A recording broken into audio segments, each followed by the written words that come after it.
अपने दर्शकों को ये भी बता दें कि अब कर्मचारियों की सैलरी आप सीधे बैंक खाते में जमा कर सकते हैं या चेक के जरिए उन्हें संबंधित चेक के जरिए सैलरी दे सकते हैं, क्योंकि इससे संबंधित जो बिल है उसे लोकसभा में मंजूरी मिल गई है।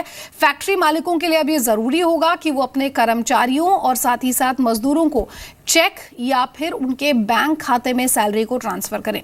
इस कानून में कैश के जरिए भी सैलरी देने का प्रावधान है, लेकिन इसके लिए कंपनियों को कर्मचारियों से लिखित में अनुमति लेनी होगी। इस प्रावधान को लागू करने के लिए सरकार ने 28 दिसंबर 2016 को एक अध्यादेश भी जारी किया था।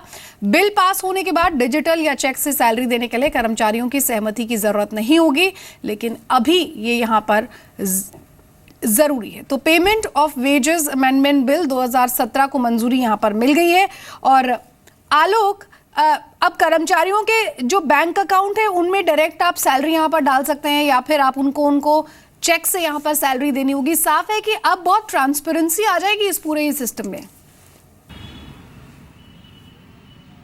बिल्कुल, देखिए, ट्रांसपेरेंसी लाने के लिए ही ये बिल लाया गया था। सरकार ने इसको ऑर्डिनेंस से पास किया था, लेकिन आज इसको लोकसभा में पास करा लिया गया है और इसके बाद इसको राज्यसभा से पास कराया जाएगा। और कोशिश यही है कि तमाम जगहों पर केंद्र सरकार इसको रेलवे, माइंस और तमाम जगहों पर खुद लागू करे और राज्यों को भी कहे कि वो अपने यहाँ लागू करे, क्योंककि अभी तक दिक्कत ये हो रही थी कि अगर आपको कैशलेस पेमेंट देना है तो उससे कर्मचारियों से लिखवाना पड़ता था कि मुझे कैशलेस पेमेंट चाहिए, चेक में चाहिए। लेकिन अब इस अध्यादेश के कानून बनने के बाद जो लोकसभा में पास हुआ है उसके बाद राज्यसभा में पास होगा, अब किसी कर्मचारी से लिखवाने की जरूरत नहीं होगी।